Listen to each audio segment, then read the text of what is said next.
Now at 8 o'clock on WKYT this morning, Hurricane Matthew is starting to move away from the East Coast after causing quite a bit of destruction.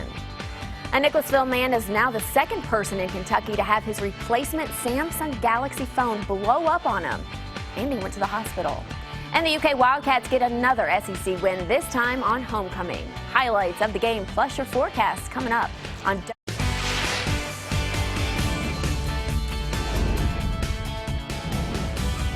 This is WKYT This Morning. Good Sunday morning to you. I'm Michelle Chamberlain. It is October 9th, and we've been tracking Hurricane Matthew all week. And as you can see behind me, the storm is now off the East Coast. Here's meteorologist Jim Caldwell to give us an update on the latest on Matthew and also a look at your forecast. Good morning. Yeah, things are looking pretty good around here, and they're looking better for folks along the coast there. And we are tracking the bands of rain still into Virginia, up toward Delaware, and even into New Jersey and New York City, even getting in on some of the rains now that are associated with what is now called post-tropical cyclone Matthew. That means that it has lost some of the characteristics of a true tropical system, but is still producing winds that are very impressive. We are looking at sunshine here this morning, and temperatures, check this out, 46 degrees with a feels like temperature, which means wind chill in this case, of 43 degrees. That's some chilly stuff. Some folks in southern Kentucky and eastern Kentucky in the 30s this morning. We'll take a closer look at them and an improving forecast coming up in just a few minutes. Thank you, Jimmy. Now more on Hurricane Matthew in just a moment, but we're tracking breaking news this morning out of Montgomery County. Fire heavily damaged a well-known business this morning in Mount Sterling. Now that fire broke out a couple of hours ago at Rayburns Market on Richmond Avenue. There's a large emergency response at the scene, and WKYT's Mike Byers there live this morning with details. Good morning, Mike. Good morning, Michelle. This is still a very active scene, as you mentioned. I'm on Richmond Avenue. The fire is at Rayburns Market. Now, I just got here not too long ago. Haven't got a lot of information, but the most important information what I received is everybody made it out safe. Now, I'm going to take you through the scene right here. There are multiple firefighters still battling this fire right now. As you guys can just see the destruction, the smoke is just filling up the sky this morning.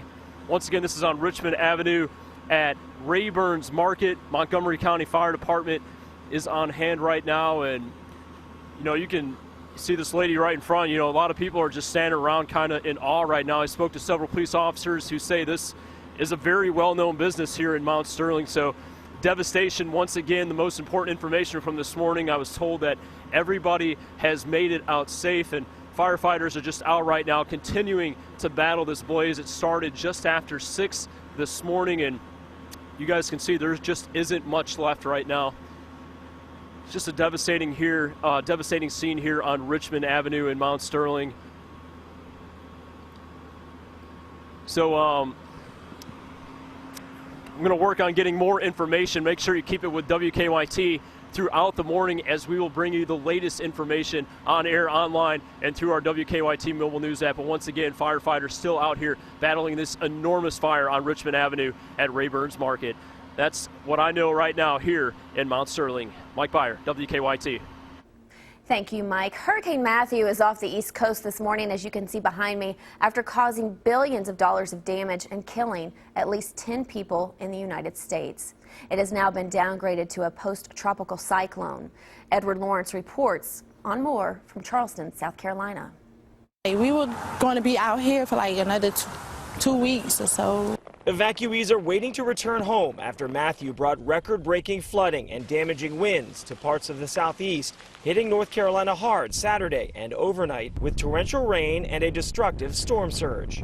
The rain continues to soak the region and stretches into the mid-Atlantic states. More than a foot fell in southeastern North Carolina last night.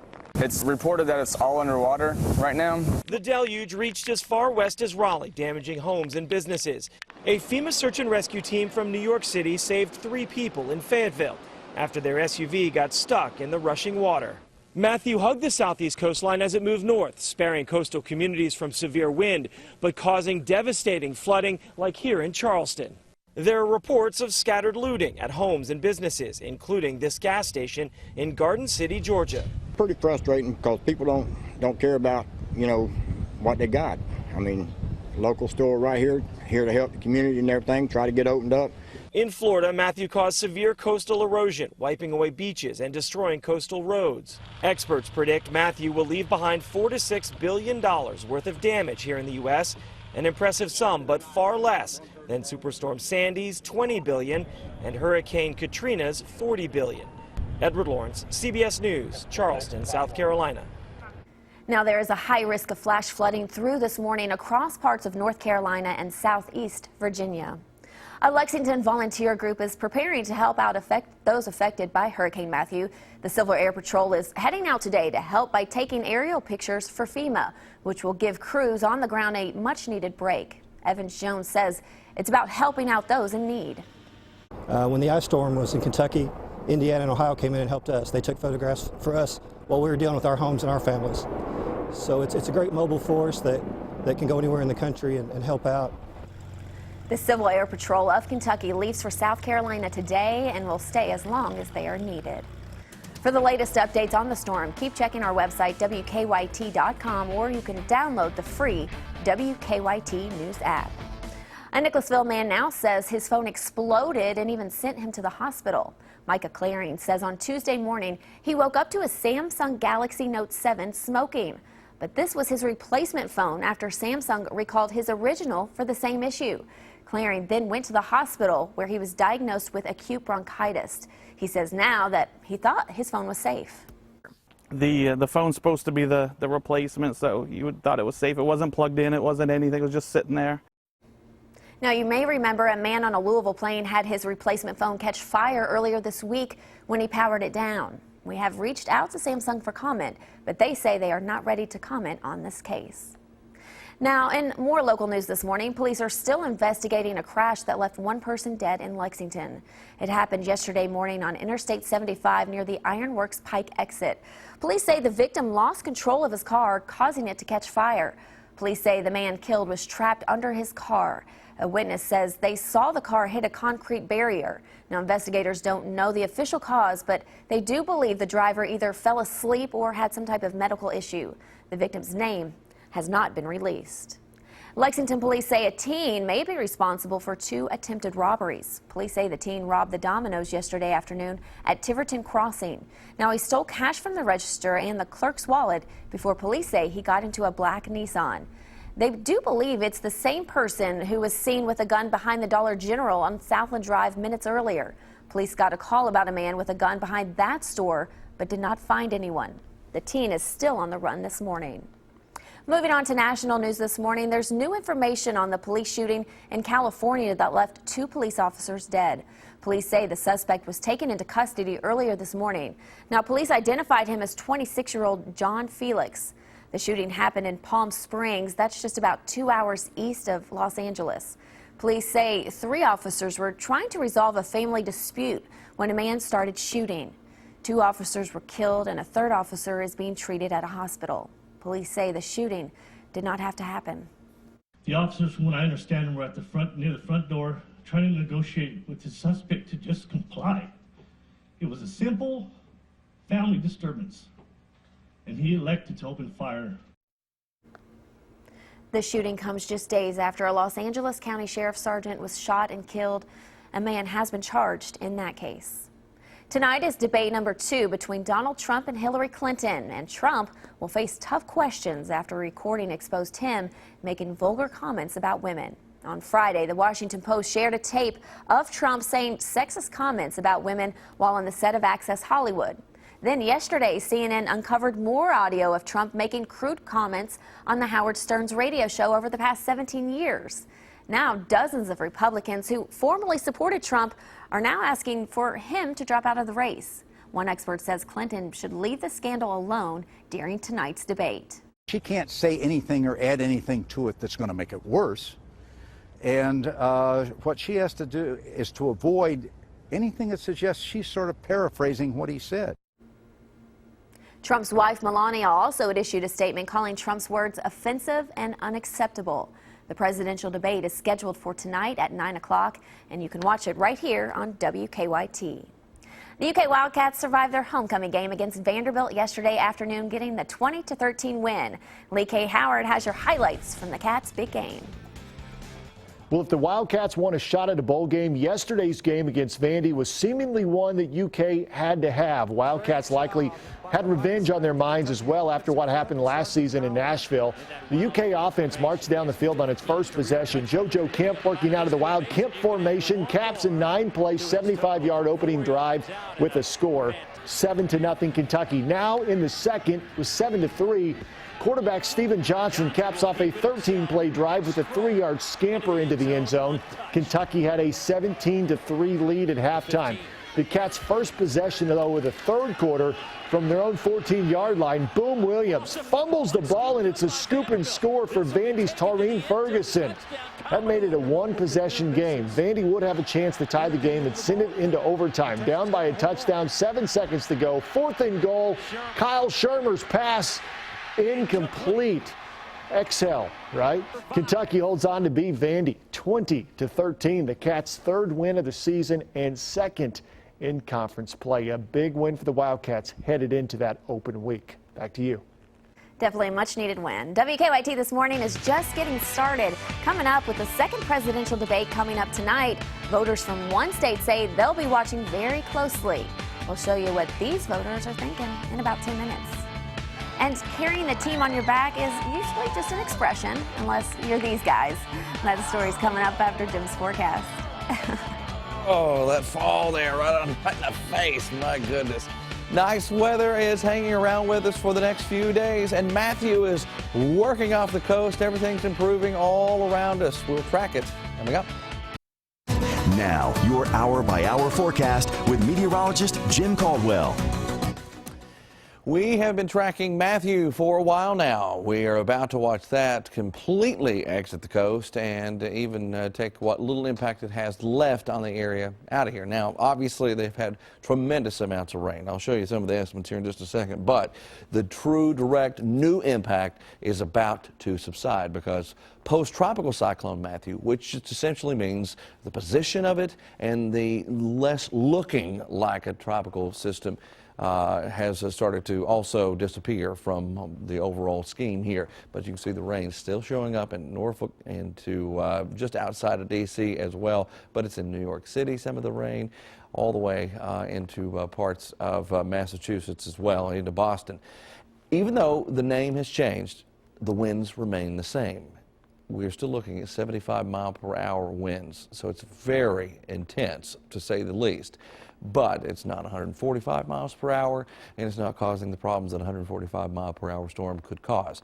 It's moving east-northeast at around 14 miles per hour, so it's going away from the coast. Here's what we've picked up as far as rainfall is concerned. These are just radar estimates. So what could happen is when we actually look at some of the measurements, after it's all said and done, they can be even higher than this. But you're looking at a swath of 10-inch or better rainfall, a good 8, 9, 10 inches through this entire area where you start seeing those reds and pinks show up.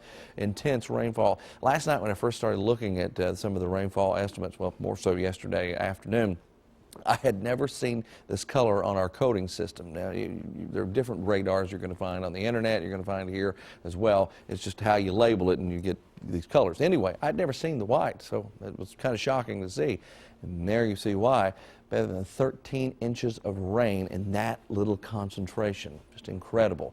Back here at home, things are much better than that. Very pleasant patterns, some late night chills like this morning, and another fall front will be rolling into the area here in the coming days. We'll look to the outside, and you can see the chill that I'm referencing with 45 in London, 42 in Frankfurt. Chilly stuff showing up, and it'll show up again.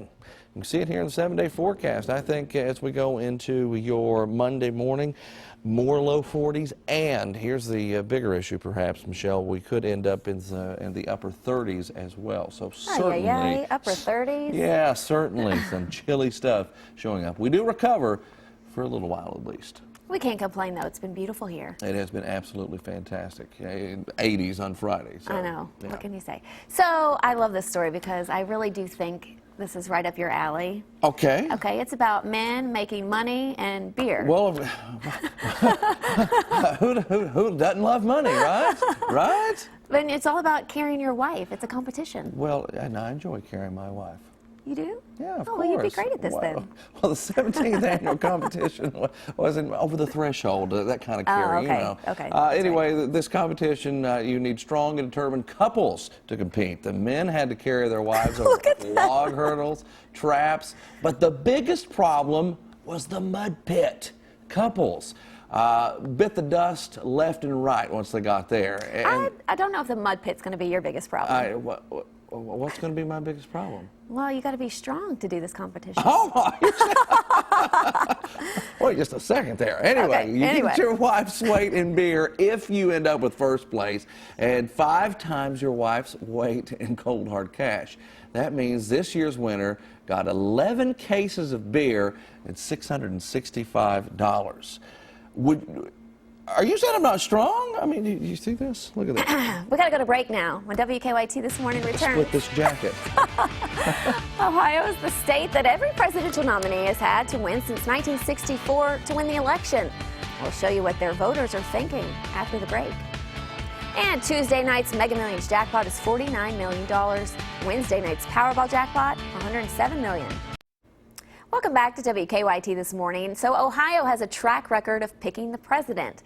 Voters there have gotten it right in every election since 1964. Now it's considered a must-win for Hillary Clinton and Donald Trump, but both have more work to do. Trump needs to overcome the lack of support from the state's top Republican, and Clinton needs a strong showing from her base. Weisha Zhang toured the state and found voters there think it is still anyone's game. The women in this ladies-only bowling league in Youngstown, Ohio tell us it's not polite to mix pins and politics. But Rita Lopez and her friends made an exception for one night. I'm very excited about Hillary. She looks like she's really trying to do what needs to be done for the country. 4 years ago, President Obama won Mahoning County by a 2-to-1 margin. I would like to see the Ohio Valley stay Democratic. Do you think it's going to? I'm worried that it's not.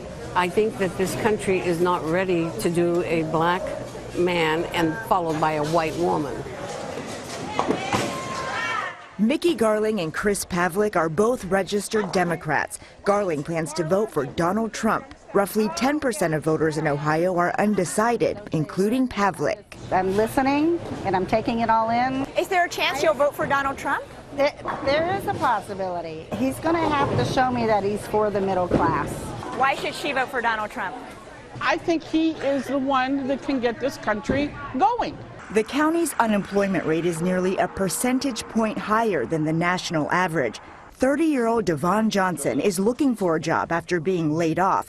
He's voting for Trump, even though his godfather is for Clinton. You both agree the economy is the most important issue. Oh yeah. But you don't agree who is going to do a better job for the economy. He's done went bankrupt and came back and went bankrupt again and came back, so that's what we need, someone who's going to get us out of this hole we're in. Business is different than dealing with the country. No Republican has won the White House without taking Ohio. Trump could use the support of this state's GOP governor, but so far, John Kasich has not endorsed him. Lifelong Republican Roger Weiss picked Kasich in the primary, but plans to vote for Clinton, not Trump, in November. I'm sure he's very smart. I just don't like his demeanor. Dan Anderson does. He has new ideas, and he's new and refreshing, even though he says a lot of goofball things. Pavlik is still weighing her options. Oh, well, good thing I don't vote like I bowl, huh? The bowlers are split, just like many voters across Ohio, making it anyone's game. Weijia Zhang, CBS News, Youngstown, Ohio. It is the end of the weekend, and we expect it to be a fantastic day out there for you. Highs back in the mid-60s, a clean Defender radar network this morning, and that will be the case, I think, through the daytime hours today. We'll probably end up with highs in the mid-60s. A very good-looking day, below average, too. All right, let's get you up to date on sports with Lee Kay.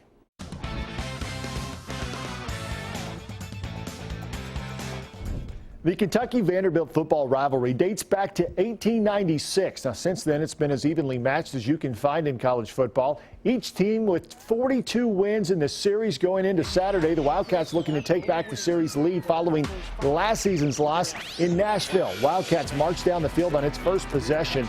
JoJo Kemp working out of the Wild Kemp formation. Caps off a 9-play, 75-yard opening drive with the score 7-0 Kentucky. Late in the first, now 7-3. Kentucky punting on 4th and 15. Ryan White can't hang on to it. Eli Brown there to recover for the Wildcats at the Vandy 47. Ensuing drive, following a couple of big runs by Benny Snell. Quarterback Steven Johnson caps off a 13-play drive with a 3-yard scamper into the end zone. Kentucky had a 17-3 lead at the half. Cats' first possession of the third quarter, though, not going so well. From their own 14-yard line, Boom Williams fumbles the ball, scooped and scored by Vandy's Taurine Ferguson. Makes it a one-possession game. Later in the third, Grant McInnes punting for the Cats. Once again, Ryan White has trouble fielding it. Looked like it was going to be a scoop and score for J.D. Harmon, but somehow Vandy ends up with the ball. Under 2 minutes to play, now 17-13. Austin McGinnis on for the 28-yard field goal to extend Kentucky's lead to 7. That was important because Vandy would have a chance to tie the game and send it into overtime. Down by a touchdown, 7 seconds to go on 4th and goal. Kyle Shermer's pass sails high and incomplete, and Kentucky holds on to beat Vandy 20-13. Johnson just 10 of 24 for 49 yards. Benny Snell 94 yards rushing, and a big win for the Wildcats. Without the physicality, we wouldn't have had any chance to win this game tonight, so it definitely is helping. Now we got to polish it all up and, again, start attacking and throwing the ball down the field. We got good wideouts that, I'm sure are going to want the ball, and we got to get it to them and loosen things up. But the toughness on both sides of the ball and the attitude and the belief, if you didn't have it, then we wouldn't have won that game. Kentucky now goes into the bye week before hosting Mississippi State in 2 weeks. And that's a look at your morning sports. Have a great day.